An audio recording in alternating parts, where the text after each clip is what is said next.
بسم الله الرحمن الرحيم. الحمد لله نحمده ونستعينه ونستغفره ونؤمن به ونتوكل عليه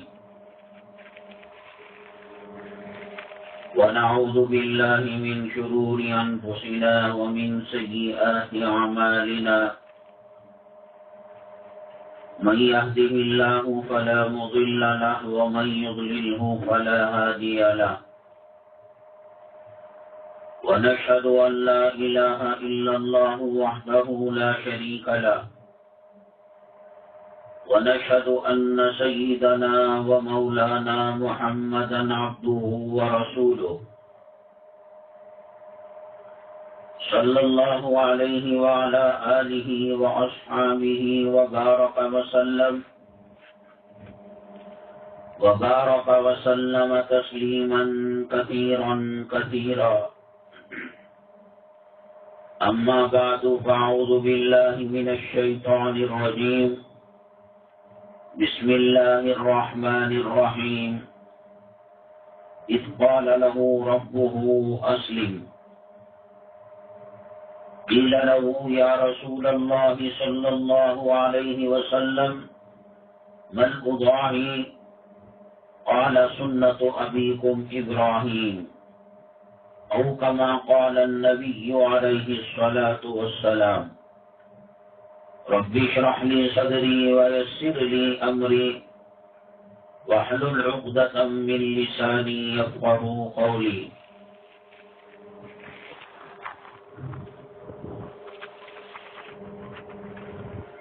اللهم صل على سيدنا مولانا محمد في أول كلامنا. اللهم صل على سيدنا مولانا محمد في أوسط كلامنا. اللهم صل على سيدنا مولانا محمد في آخر كلامنا. قابل قدر اسلامی خواتین، اللہ تبارک تعالیٰ کی جو کروڑ مخلوق ہے، اس مخلوق کے اندر سب سے زیادہ خوش نصیب، سب سے زیادہ اونچا مقام پانے والا، اونچا درجہ پانے والا اگر کوئی ہے وہ مسلمان ہے.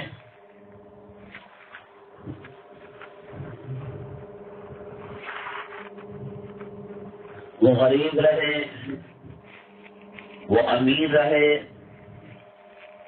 وہ عالم رہے، وہ جاہل رہے، وہ مرد ہو یا عورت ہو، بڑا ہو یا چھوٹا ہو، اللہ کی مخلوق میں اس سے بڑا خوش نصیب کوئی نہیں ہے. دنیا کی جو باطل طاقتیں ہیں، اسلام اور مسلمانوں کے مد مقابل دو دشمن قوتیں ہیں. مسلمانوں کو بار بار کہتی ہیں تم ترقی پر نہیں ہو، تم جاہل ہو، تم غریب ہو، تم مائنارٹیز میں ہو، تم اقلیت میں ہو، تمہاری تعداد کم ہے. اللہ تبارک تعالی جتنی نعمتوں سے مسلمانوں کو مالا مال کیا ہے، اس میں کا 1,00,000واں حصہ، 1,00,00,000واں حصہ بھی اللہ نے اپنے دشمنوں کو نہیں دیا ہے. سورج کی روشنی سب پر پڑتی ہے، مسلمان پر بھی، غیر مسلم پر بھی. چاند کی چاندنی، اس سے سب فائدہ اٹھاتے ہیں. ستاروں کی چمک، اس سے سب فائدہ اٹھاتے ہیں. زمین سے پانی نکالنا، کھیتی باڑی کرنا، پھل لگانا، پھول لگانا، غلہ اناج اگانا، یہ سب کرتے ہیں. اللہ نے اس کے اندر کسی قسم کی کوئی تقسیم نہیں رکھی کہ جو فجر پڑے گا ہم اس کو سورج سے فائدہ اٹھانے دیں گے، اور جو عشاء اور مغرب پڑے گا ہم اس کو چاند سے فائدہ اٹھانے دیں گے. جو چاہے جتنا فائدہ اٹھا لے اللہ کی اس مخلوق سے، اس دنیا سے، اللہ تبارک تعالی اس سے نہ ناراض ہوتے ہیں نہ اس سے خوش ہوتے ہیں۔ ہاں، اللہ کی جو بڑی نعمت ہے وہ نماز ہے، روزہ ہے، حج ہے، صدقہ ہے، خیرات ہے، عمرہ ہے، نیک کام کرنا ہے، مساجد کی تعمیر، مدارس کی تعمیر، غریبوں کی مدد کرنا، یتیموں کی مدد کرنا، مسکینوں کی مدد کرنا، بیواؤں کی مدد کرنا، بیمار کی مدد کرنا۔ اللہ تعالیٰ کسی سے راضی ہوتے ہیں تو یہ علامت نہیں کہ اس کو مال، پیسہ اور دولت دیتے ہیں۔ اللہ نے قارون کو بھی دولت دی ہے، اللہ نے شداد کو موقع دیا ہے جھوٹی جنت بنانے کا، آرٹیفیشل جنت بنانے کا۔ ابرہا کو اللہ نے مہلت دی کعبے کے مقابلے کے اندر ایک جھوٹا کعبہ بنانے کی۔ فرعون کو مہلت دی انا ربکم الاعلی کا دعویٰ کرنے کی، خدائی دعویٰ کرنے کی۔ نمرود کو مہلت دی جھوٹا خدا بننے کی۔ لیکن اللہ سجدے کی جو دولت دیتے ہیں وہ اپنے دشمنوں کو نہیں دیتے۔ دشمنان اسلام اور دشمنان خدا اور دشمنان نبوت اور رسالت مال پانی میں، دولت میں، حکومت میں، سلطنت میں مسلمانوں سے بہت آگے ہو سکتے ہیں، لیکن سجدے کی نعمت اللہ نے صرف مسلمانوں کو دی ہے۔ نماز کی دولت صرف اللہ نے مسلمانوں کو دی ہے۔ اگر کوئی کسی مسلمان کو پوچھے خیریت ہے تو وہ اگر کہنے لگے ہاں کاروبار صحیح چل رہا ہے، گھر میں سب کچھ صحیح ہے، صحت بھی ہے، عافیت بھی ہے، جو کیس پراپرٹی کا چل رہا تھا اس میں ہم جیت گئے، یہ کوئی اللہ کی خاص مدد نازل ہونے کی علامت نہیں ہے۔ دولت اللہ کے دشمنوں کو ملی ہے۔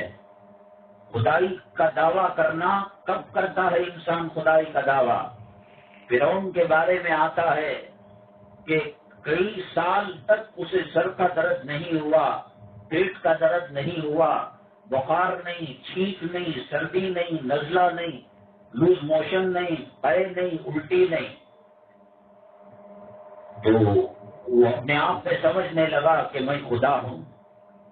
لیکن اللہ کی عبادت کی توفیق اللہ اپنے محبوب بندوں کو دیتے ہیں۔ تہجد فرعون نہیں پڑتا، قربانی شداد نہیں دیتا اللہ کے راستے میں۔ اللہ کے پسندیدہ بندے ہونے کی نشانی یہ ہے کہ الصلاۃ خیر من النوم پر گھر کو چھوڑ دے، بسترے سے الگ ہو جائے۔ کوئی نماز پڑھ رہا ہے، کوئی تلاوت کر رہا ہے، کوئی صدقہ خیرات کر رہا ہے، کوئی غریبوں، مسکینوں، یتیموں، بیواؤں کی مدد کر رہا ہے، یہ دلیل ہے کہ یہ اللہ کا پسندیدہ بندہ ہے۔ زمین کا مل جانا، مال کا مل جانا، زیور کا مل جانا اور جو ہے اولاد کا مل جانا، یہ اللہ تبارک تعالیٰ کے محبوب ہونے کی دلیل نہیں ہے۔ نبی کریم صلی اللہ علیہ وسلم کو لڑکیاں تھیں، لڑکا ہوا، انتقال ہو گیا، تو اعوذ باللہ کیا کسی قسم کی کوئی کمی ہے؟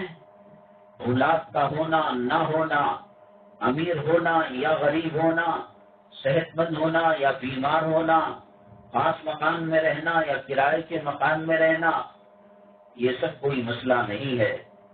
اللہ تعالیٰ جس بندے کو پسند فرماتے ہیں اللہ اسے نیکی کی توفیق دیتے ہیں۔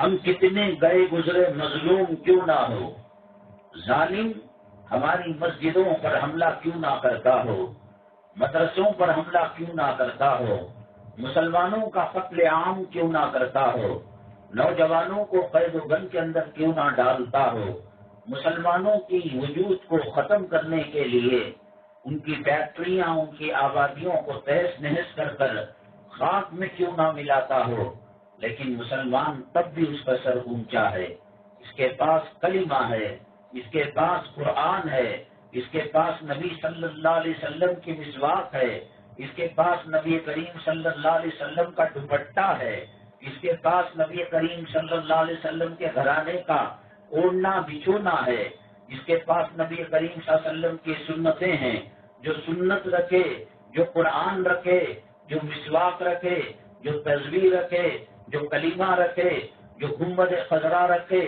جو ریاض الجنہ رکھے، جو مسجد نبوی رکھے، جو جنت البقیع رکھے، جو اللہ کا حرم رکھے، جو مینا رکھے، جو مزدلفہ رکھے، جو عرفات رکھے، جو صفا رکھے، جو مروہ رکھے، جو حتیم رکھے، جو زمزم رکھے، اور جو حجر اسود رکھے، جو رکن یمانی رکھے، جو کلام پاک کی 7 منزلوں کو رکھے، جو کلام پاک کی 114 سورتوں کو رکھے، جو کلام پاک کی 6666 آیتوں کو رکھے، جو ماں کے قدموں کے نیچے جنت کو رکھے، جو باپ کے چہرے کو اندر جنت کا دروازہ دیکھتا ہو، اور جو سجدوں میں جنت کے مزے لیتا ہو، تہجد مسلمانوں کی، فجر مسلمانوں کی، عصر مسلمانوں کی، مغرب مسلمانوں کی، عشاء کی نماز مسلمانوں کی، اشراق مسلمان پڑھتا ہے، ابابین مسلمان پڑھتا ہے، چاشت مسلمان پڑھتا ہے،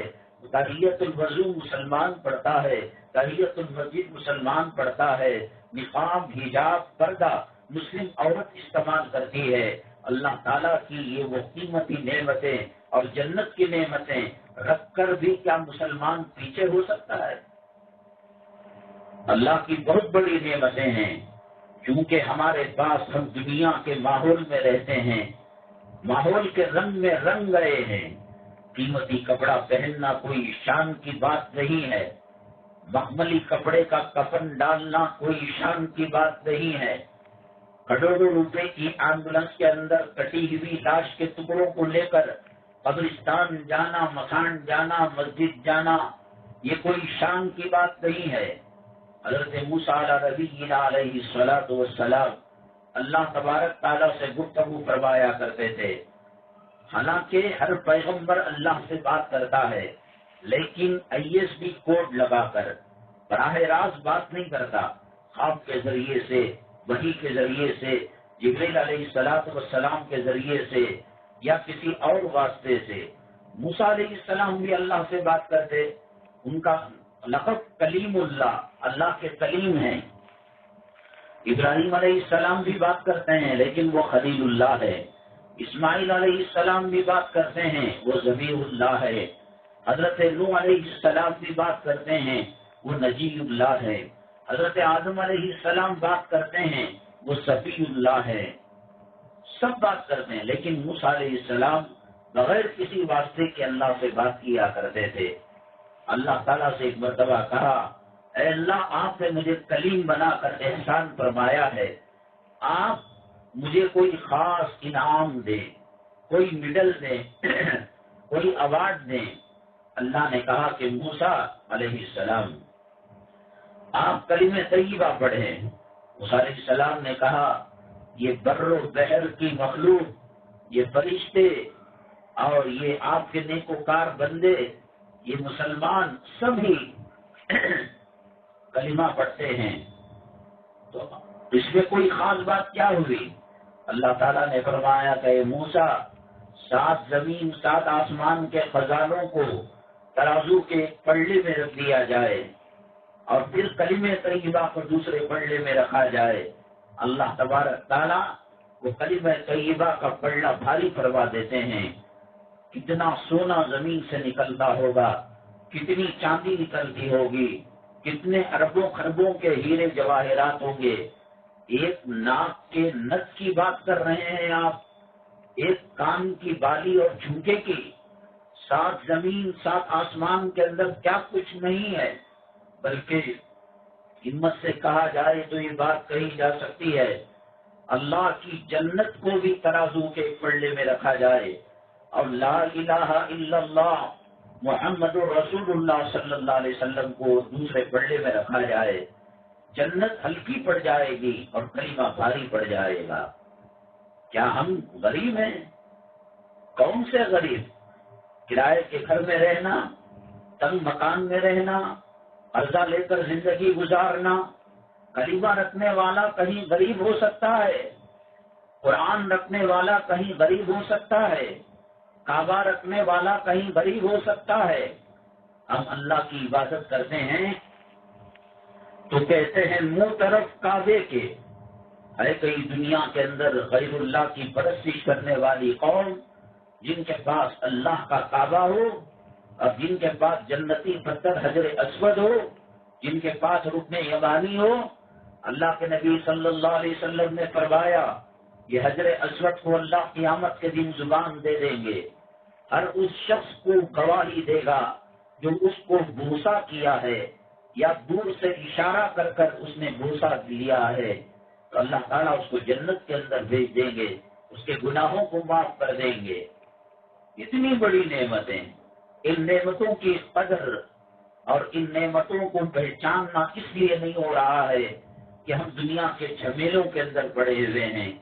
ابھی عید آئی نہیں، قربانی کی فکر نہیں ہے، مرحومین کے لیے ایصال ثواب کی فکر نہیں ہے، حج کو جانے والے اور حج کو بھیجنے والے، الوداعی دعا کے اندر شریک ہونے والے بہت کہیں گے ہاں دعا میں یاد رکھنا، لیکن ضرور ہمارے بچے کے لیے کھلونا لانا، وہاں نقاب ملتا ہے لانا، وہاں کبو ملتا ہے لانا۔ اللہ اکبر، اللہ کے دربار میں جا رہے ہیں، وہاں بھی روپے کی طلب ہے، وہاں بھی پیسوں کی طلب ہے، وہاں بھی چیزوں کی خواہش ہے۔ ہمارے پاس حج کی قدر لبیک اللہم لبیک غیر حاجی نہیں پڑھ سکتا۔ آپ اور ہم یہاں بیٹھ کر بعض لوگ اپنے موبائل کے اندر رنگ ٹون میں لبیک اللہم لبیک رکھ لیتے ہیں، یہ جائز نہیں ہے۔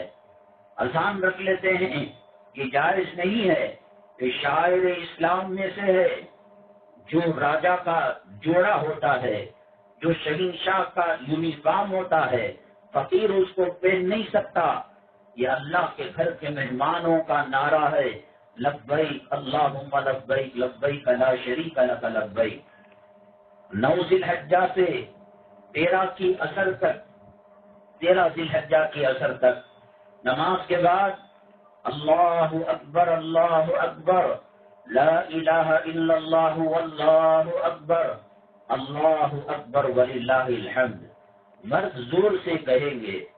عورت کو اتنا پردہ دیا کہ عورت اس شاعر اسلام اور یہ مخصوص اللہ تبارک تعالیٰ کو یاد کرنے کا طریقہ اور اسلام کی سربلندی میں حصہ لینے کا طریقہ، یہ تکبیر بھی اللہ تعالیٰ نے مسلمان خواتین کو پردے میں رکھ کر نماز کے بعد آہستہ پڑھنے کے لیے کہا، اور مرد حضرات زور سے پڑھیں گے تاکہ اس کا غلغلہ ہو، اس کا دبدبا ہو، اور اس کی تکبیر کی شان کے ماتحت ہماری عزتیں بچیں، ہماری دنیا اور آخرت خیر و عافیت سے ہو۔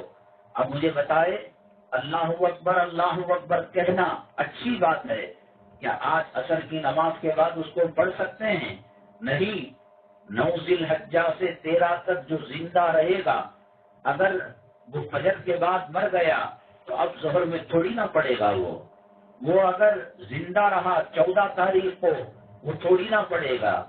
اللہ نے جب جہاں جیسے پڑھنے کا حکم دیا، عرفات کے اندر غروب آفتاب کے بعد، سورج ڈوبنے کے بعد حاجیوں کو حکم ہے کہ عرفات کے میدان کو چھوڑ دیں اور مزدلفہ کے لیے چل پڑے، اور اوقات کے اندر نماز کا وقت پا کر نماز کو نہ پڑھنا اللہ کے عذاب کو دعوت دینا ہے، اللہ کے قہر کو دعوت دینا ہے، بے نمازی کی نحوست کا چادر اوڑھ لینا ہے۔ لیکن اللہ کا حکم ہے، اے حاجی اب تو یہاں سے نکل جا، مزدلفہ میں جا، مغرب اور عشاء اکٹھا کر کے پڑھ، قضا ہو جائے بھی کوئی بات نہیں۔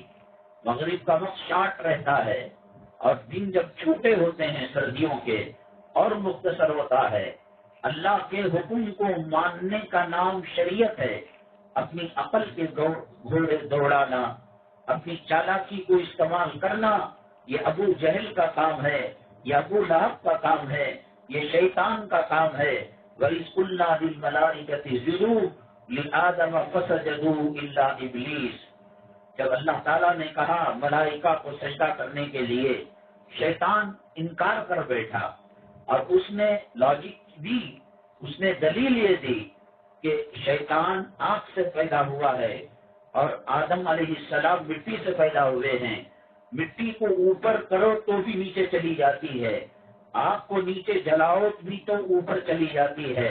عقل کے گھوڑے دوڑائے، اللہ کے حکم کے سامنے اس نے اپنی عقل کو دوڑانا چاہا، اللہ تبارک تعالیٰ نے اس کو دربار سے نکال دیا اور لعنت کا، غصے کا اور جہنم کے عذاب کا بھار اور توق اس کے گلے کے اندر ڈال دیا۔ میری مائیں اور بہنیں، اب تکبیر نہیں پڑھ سکتے، لبیک کہنا، احرام پہننا یہ حاجی کی عزت ہے۔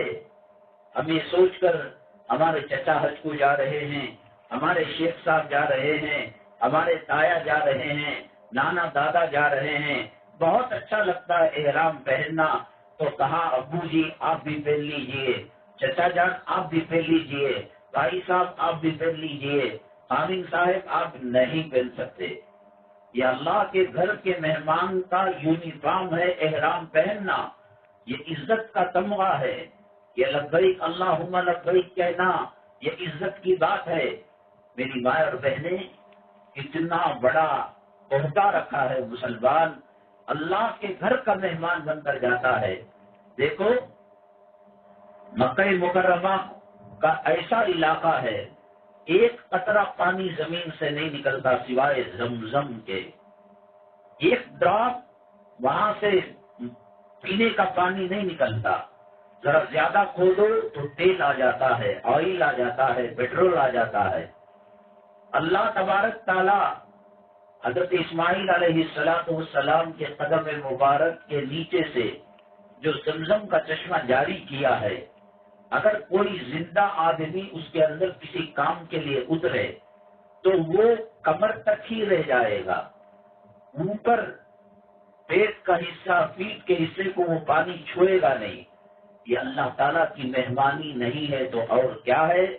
اللہ تبارک تعالیٰ جنت کی نہروں سے زیادہ قیمتی زمزم کا کنواں رکھا ہے، اور کوئی نہیں کہہ سکتا اگر آپ حج بیت اللہ کے لیے جائیں، عمرے کے لیے جائیں، اللہ تبارک تعالیٰ بار بار بار بار اپنے کعبے کا دیدار ہمیں نصیب فرمائے، ادب کے ساتھ، احترام کے ساتھ وہاں رہنے کی توفیق نصیب فرمائے، اور جانے والے کوئی ایسا کام نہ کریں تو اللہ کو ناراض کرنے والا ہو، نبی کریم صلی اللہ علیہ وسلم کو ناراض کرنے والا ہو، وہ ایسے کام کریں اللہ راضی ہو جائے، اللہ خوش ہو جائے۔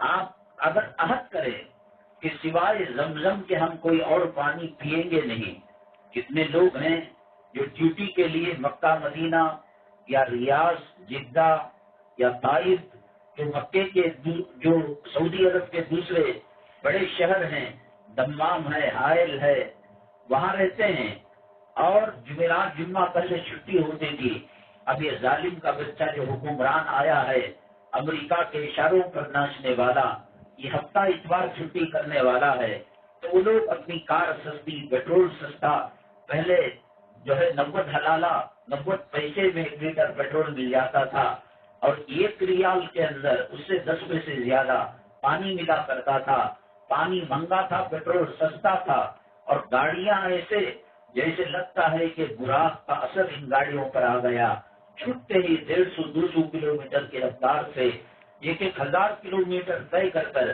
یہ لوگ مکہ مکرمہ مدینہ طیبہ آ جاتے۔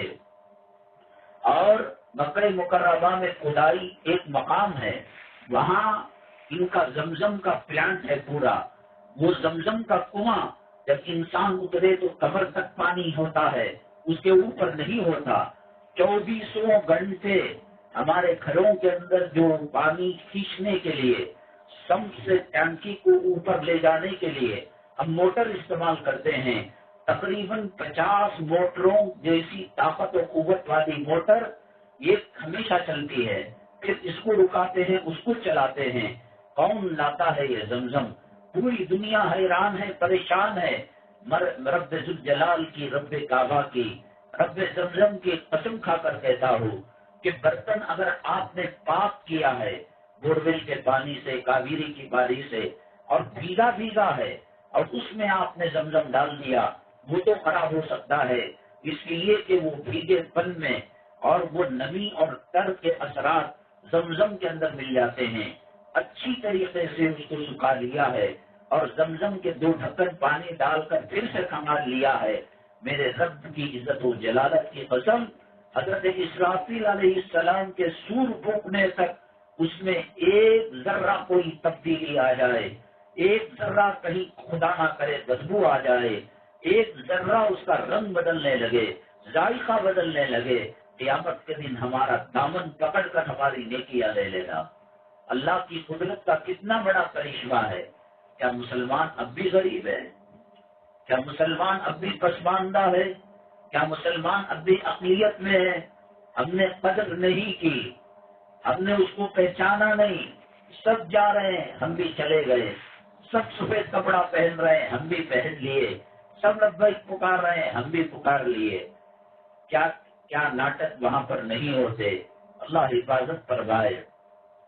میری ماں اور بہنیں، ہمارا کہنے کا مطلب یہ تھا، اس آسمان کے نیچے، اس زمین کے اوپر سب سے زیادہ مالدار، راجاؤں سے زیادہ، بادشاہوں سے زیادہ، شہنشاہوں سے زیادہ اگر کوئی ہے تو وہ کلمہ پڑھنے والا مسلمان ہے۔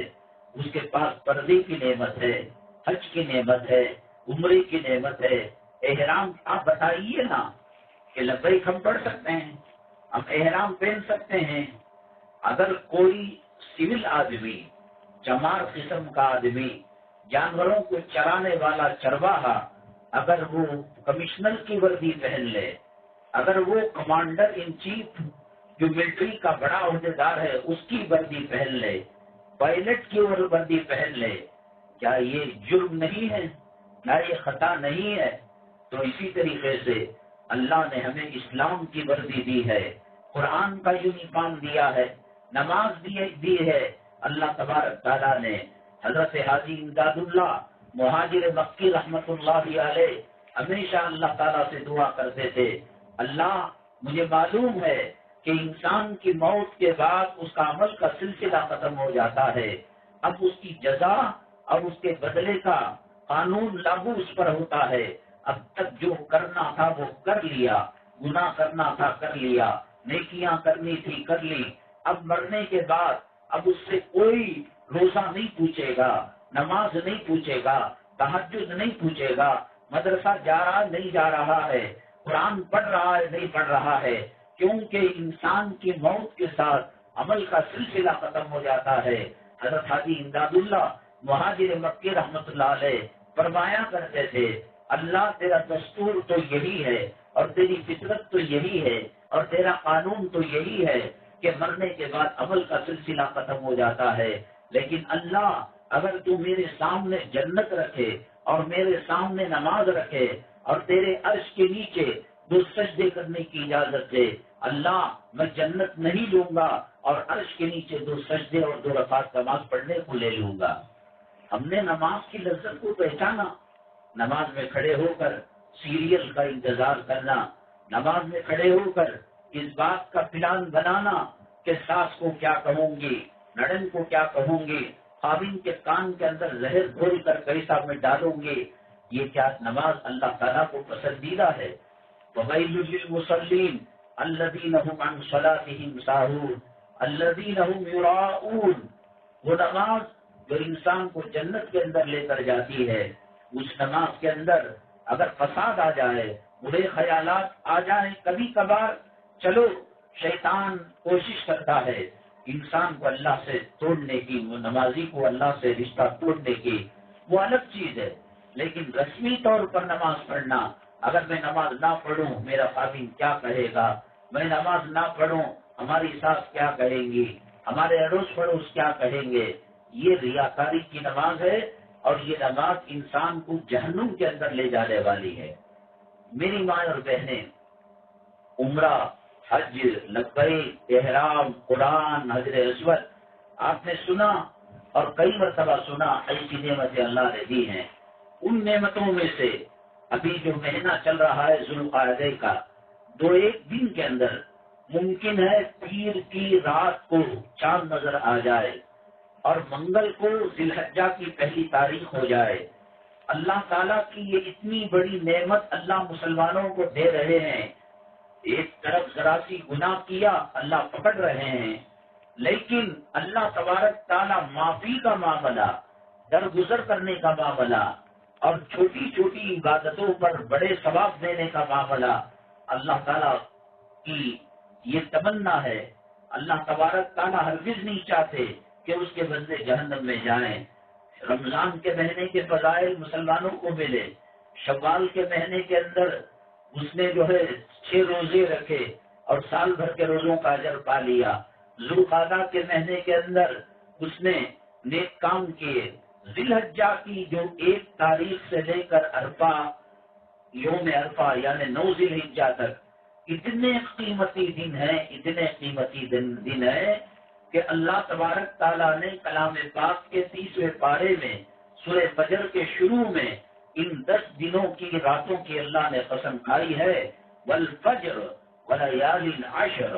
اللہ فرماتے ہیں قسم ہے فجر کی اور 10 راتوں کی۔ یہ 10 راتیں وہی ہیں جو انشاءاللہ ہندوستان کے اندر منگل سے شروع ہو رہی ہیں۔ اتنے قیمتی دن ہیں۔ علماء نے لکھا ہے راتوں کے اندر قیمتی راتیں رمضان المبارک کے آخری عشرے کی راتیں ہیں۔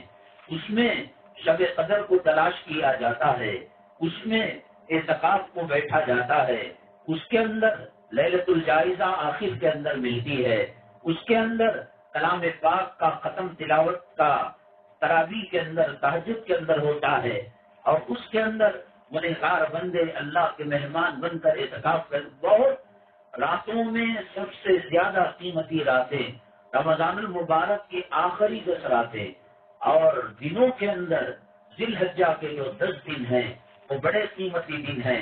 عید تک تو 9 ہی دن ہوتے ہیں، وہ بڑے قیمتی۔ اللہ قسم کھا کر کہہ رہا ہے، میری مائر بہنیں، قسم تو وہ کھاتا ہے جس کی بات کا انکار کیا جاتا ہے۔ میں نے ایک بات کہی اور آپ نے انکار کیا، آپ نے کوئی بات کہی میں نے انکار کیا، خاوند نے کوئی بات کہی بیگم نے انکار کیا، بیگم نے کوئی بات کہی خاوند نے انکار کیا، تو ہم کہتے ہیں اللہ کی قسم جی ایسا ہوا ہے، اللہ کی قسم وہ فلانا آیا تھا، اللہ کی قسم وہ آ کر وہ بچی یہ چیز لے کر گئی۔ کب سامنے والا انکار کرے تو اللہ کی قسم کو استعمال۔ اللہ تعالیٰ شہنشاہوں کے شہنشاہ ہیں، اللہ طاقت والے قوت والے، وہ ہم جیسے للو پنجوٹ گندے پانی سے پیدا ہونے والے اور گندا خون رحم مادر میں ماں کے پیٹ میں چاٹ کر بڑھنے والے، اللہ کو ضرورت نہیں ہے قسم کھانے کی۔ اللہ تبارک تعالیٰ ہماری شفقت میں، ہماری محبت میں کہ تم قسم کھا کر قسم اٹھا کر کوئی بات غلط نہیں بولتے، میں ویسے ہی غلط نہیں بولتا، لیکن تمہیں یقین آنے کے لیے والفجر ولیال عشر، قسم ہے فجر کی اور 10 راتوں کی۔ میں نے بتایا کہ آخری عشر رمضان کی راتیں مقدس ہیں اور دن جو ہے وہ ذی الحجہ کے 10 دن ہیں۔ اللہ کے نبی صلی اللہ علیہ وسلم نے فرمایا ان دنوں کے اندر اللہ تبارک تعالیٰ کو نیک اعمال جتنے پسندیدہ ہیں، سال بھر میں کسی دن کے عمل اتنا پسندیدہ نہیں۔ فَطِيبُوا بِهَا، خوش دلی کے ساتھ اس کے اندر کام کیا کرو۔ ایک صحابی نے عرض کیا، اے اللہ کے نبی صلی اللہ علیہ وسلم، کیا جہاد کے اندر مجاہد جاتا ہے اور اپنا سب کچھ اللہ کے راستے میں قربان کر دیتا ہے، کیا اس سے بھی افضل ہے؟ آپ نے فرمایا ہاں مگر وہ شخص جو جاتا ہے مال جان لٹا دیتا ہے اور شہید ہو جاتا ہے اس کا مرتبہ تو کچھ اور ہی ہے۔ لیکن اللہ کے راستے میں چل پڑنا، محنتیں اٹھانا، زخمی ہونا اور مال لٹانا، اس کے مقابلے میں اب منگل کے دن سے بقرعید کے دن تک اللہ تبارک تعالیٰ اس عمل کو بڑی محبت سے قبول کرتے ہیں، اور ایک روزہ 1 سال کے روزوں کے برابر اللہ تبارک تعالیٰ اجر دیتے ہیں۔ بھائی آپ مجھے یہ بتائے، رمضان المبارک میں شب قدر کی تلاش کی جاتی ہے۔ سیدنا امام اعظم ابو حنیفہ رحمۃ اللہ علیہ فرمایا کرتے تھے کہ پورے سال میں شب قدر کو تلاش کرو. بعض علماء نے کہا کہ پورے رمضان میں تلاش کرو، بعض نے کہا کہ آخری عشرے میں تلاش کرو، بعض نے کہا آخر عشرے کی جو طاق راتیں ہیں ایک چھوڑ کر ایک رات اس میں تلاش کرو. کتنا مشکل تھا شب قدر کو پانا. اللہ کے نبی صلی اللہ علیہ وسلم اللہ کے پاس سے وہ علم لے کر آئے کہ شب قدر کب ہوتی ہے، لیکن دو آدمی جھگڑ رہے تھے. ان کے جھگڑے کی نحوست سے اللہ نے وہ علم اٹھا لیا.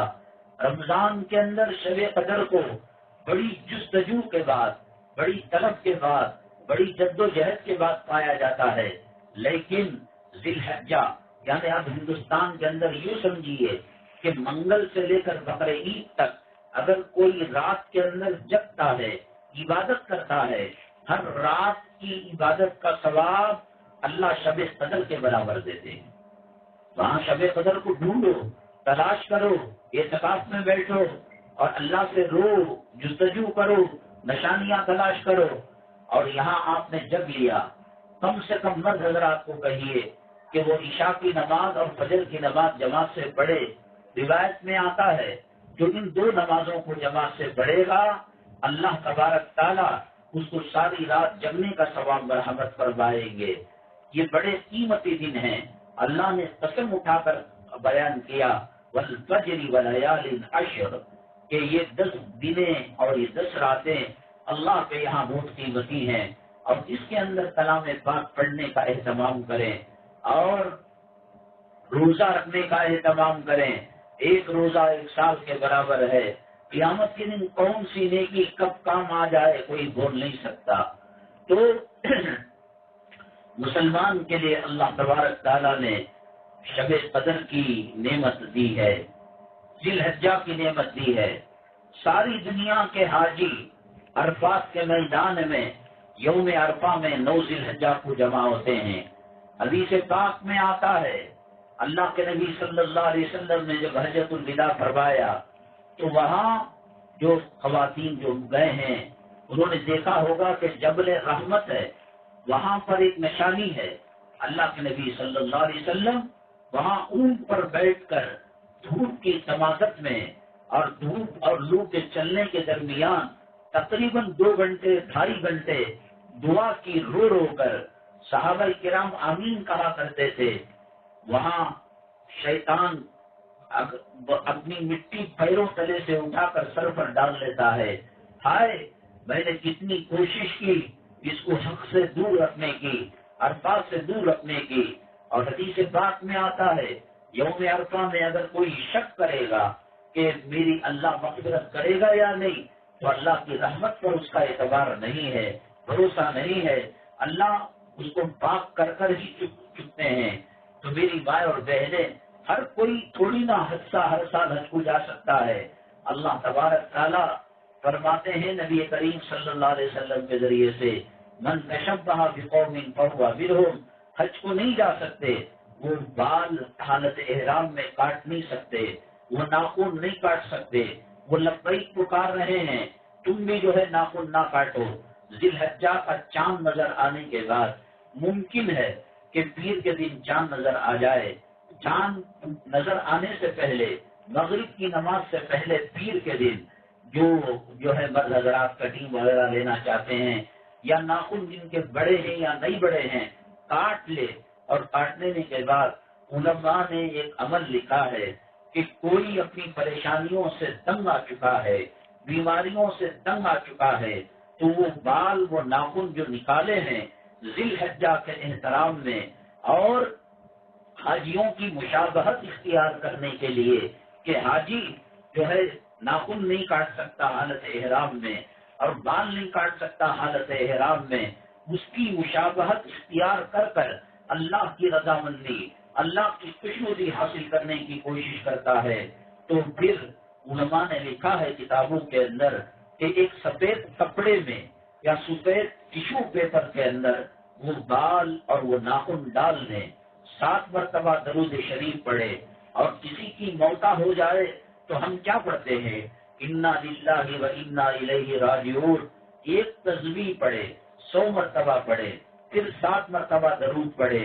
کوئی بھی عمل اگر کرنا ہو، اول اور آخر میں درود پاک کا پہرا لگائے، درود پاک کا بارڈر لگائے.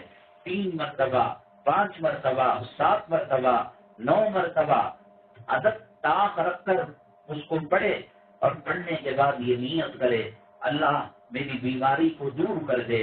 اور کسی کو مسلسل نزلے کی شکایت ہے، یا خدا نہ کرے خامین کے دل میں محبت نہیں ہے، یا خدا نہ کرے کہ داماد اور بیٹی میں رشتے اچھے نہیں ہیں، وہ دین و دنیا کا کوئی مسئلہ ہو، نیت کر کر اسے ناخونوں میں یہ پڑھ کر انا للہ و انا الیہ راجعون، یہ دوسرے پارے کی سورہ بقرہ کی آیت ہے، اور پھر درود پڑھ کر یہ نیت کرے کہ اللہ میری فلاں بیماری دور کر دے.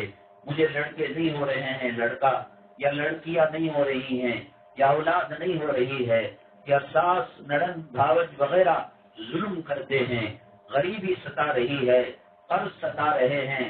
اللہ تبارک تعالی یہ تو یہ عمل سنت ہے کہ ذی الحجہ کا چاند دیکھنے سے پہلے اپنے آپ کو پاک و صاف کر لینا اور اپنی مشابہت حاجیوں سے رشتہ قائم کرنا. ہر کوئی حج کو نہیں جا سکتا.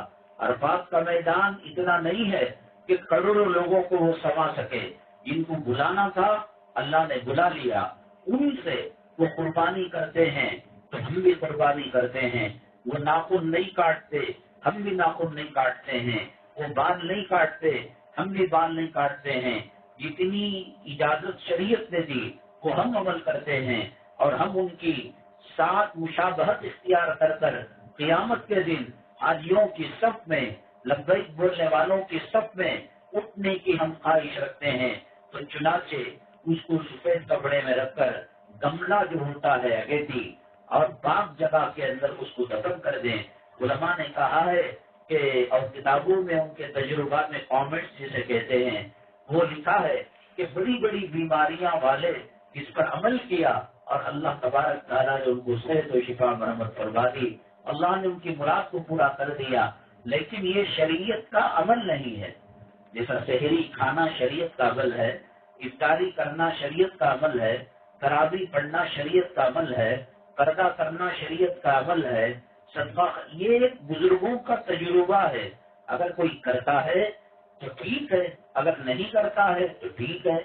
دیکھو سردی کی کھانسی کی ٹانک بچے کو ڈالتے ہیں، یہ کوئی شریعت نہیں ہے، یہ اسباب ہیں یہ دنیا کے.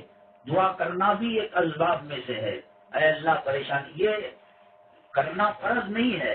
اگر کوئی نہیں کرتا اور یوں کہتا ہے اللہ میری حالت کو دیکھ رہا ہے، اللہ میری حالت کو سدھار دے گا، ٹھیک ہے وہ بھی چلے گا. لیکن کھانے سے پہلے بسم اللہ پڑھنا سنت ہے، بیت الخلاء جانے سے پہلے دعا پڑھنا سنت ہے. سنت اور چیز ہوتی ہے اور بڑوں کے تجربے اور چیز ہوتے ہیں. بہرحال پیر کا دن مغرب کی نماز سے پہلے، کیونکہ پیر کے دن امکان ہے کہ مغرب کے بعد چاند نظر آ جائے گا اور ذی الحجہ کا مہینہ شروع ہو جائے گا. بڑے مقدس دن، بڑی بابرکت راتیں ہیں. یہاں آج ہمیں موقع ملا ہے کچھ کرنے کا، قربانی دینے کا، روزہ رکھنے کا، عبادتیں کرنے کا، تو کر لیجئے. یہ آفر بار بار نہیں آتا. ایک کمپنی ایک شاپنگ مال آفر دیتے ہیں، ایک لوگے تو ایک خریدو گے تو ایک مفت میں ملے گا. یہ اللہ تعالیٰ کی طرف سے آفر ہے کہ جس شب قدر کو رمضان میں تلاش کیا کرتے تھے، جس شب قدر کے لیے اعتکاف میں بیٹھا کیا کرتے تھے، جس شب قدر کے لیے نشانیوں کو ڈھونڈا کرتے تھے، وہ شب قدر تمہیں یکم ذی الحجہ سے 1 ذی الحجہ سے 9 ذی الحجہ کی رات میں مل جائے گی. اور اس میں جو جگے گا اللہ شب قدر کا ثواب پانے کا اجر اس کو دے گا، اور جو روزہ رکھے گا اسے 1 سال کے روزوں کا اجر و ثواب ملے گا. اگر آپ ارادہ رکھتے ہیں تو 4:30 بجے سحری کو ختم کر دیجئے اور مغرب کی اذان ہوتے ہی آپ اپنی افطاری کر لیجئے. دنیا میں کیسے کیسے وقت کیسے کیسے گزر جاتے ہیں، تو یہ وقت بھی گزر جائے گا. اگر اللہ کی رضامندی کے ساتھ گزرا اور اگلے سال سے پہلے ہم اللہ کے یہاں مہمان بن کر چلے گئے، اللہ کو ترس آئے گا کہ یہ بچہ اور یہ میرا بندہ، یہ میری بندی ذی الحجہ کے مہینے کا احترام کیا کرتے تھے، رمضان کی قدر کیا کرتے تھے، کلام پاک کی تلاوت کیا کرتے تھے، تو کوشش کرے کہ آپ جو ہے 70,000 مرتبہ کلمہ طیبہ پڑھے، یا کلام پاک کے 2-3 دور ختم کریں، یا صلاۃ الحاجت پڑھیں، قضائے عمری پڑھیں، ذرا اپنے آپ کو کنٹرول میں رکھے۔ بیکار کی باتیں، ملاقاتیں، یہ سب شیطانی عمل ہیں۔ دیکھو جو انسان کو تباہ اور برباد، مسلمانوں کو تباہ برباد کرنے کی چیزیں ہیں، اس کو شیطان نے عام کر دیا۔ پہلے فوٹو لینا ہوتا، روم کو ڈارک کیا جاتا اور آس پاس 2 لائٹیں ڈالی جاتی اور ایک کیمرہ تقریباً آدھے انسان کے قد کا، اس کے اوپر کالا کپڑا ڈالا جاتا، اس کے اندر آدمی جاتا، پھر اس کے بعد نگیٹو کو دھولا جاتا، پتہ نہیں کیا کیا ہوتا۔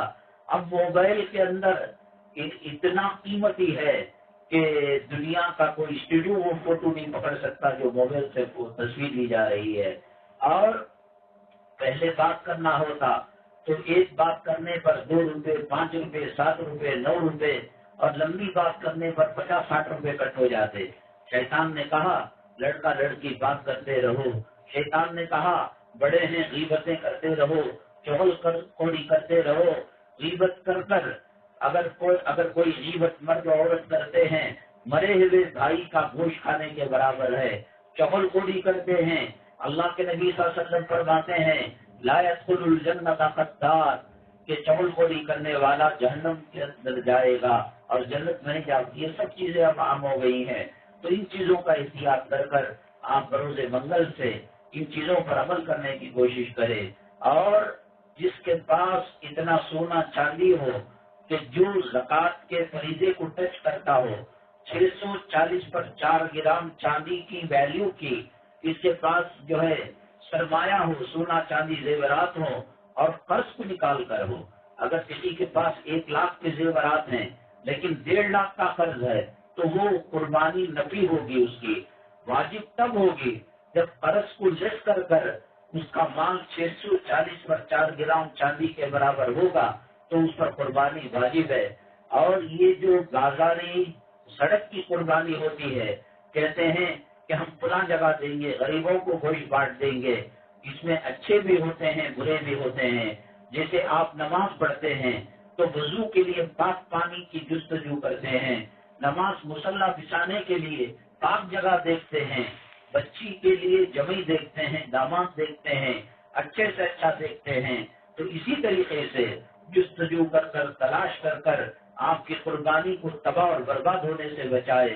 ہر قصر ناقص جو واٹس ایپ کے اندر ایڈ دے دیا اور اخبار کے اندر اشتہار دے دیا کہ صاحب ہم جو ہے اتنی کم قیمت میں قربانی دیں گے، یہ قربانی شاعر اسلام میں سے ہے۔ یہ قربانی وہ ہے جس کا خون کا قطرہ زمین پر گرنے سے پہلے اللہ قربانی دینے والے کی مغفرت فرما دیتے ہیں، اس کی پر جنت واجب کر دیتے ہیں۔ تو بہرحال سستی اور غفلت مت کیجیے گا۔ اللہ تعالیٰ نے سہولت دی ہے اون کاٹنے کی تو اون کاٹیے، اور بڑے جانور کی تو بڑے، بکرا ہے تو بکرا، تو جس کی اجازت شریعت نے دی ہے زیادہ سے زیادہ قربانی دے کر اللہ کا قرب حاصل کرے۔ علماء نے لکھا ہے کہ جس جانور کی قربانی دی جاتی ہے پل صراط پر وہ جانور پر بیٹھ کر لوگ جنت کو جائیں گے، اور صدقہ فطر جو رمضان میں دیا جاتا ہے وہ جانور کی غذا بنتا ہے جو پل صراط پر جانور لے کر جنت کو پہنچاتا ہے۔ اللہ تبارک تعالیٰ حاجیوں کے حج کو حج مبرور بنائے، حج مقبول بنائے۔ اللہ تعالیٰ ذی الحجہ کے عشرے کی قدر کرنے کی توفیق نصیب فرمائے، اور کما حقہ اس کے اندر عبادت کر اللہ کو راضی کرنے کی ہمیں توفیق نصیب فرمائے۔ اللہ تبارک تعالیٰ قربانی جن کے اوپر واجب ہے ان میں سستی اور غفلت برتنے سے حفاظت فرمائے۔ الحمدللہ رب العالمین۔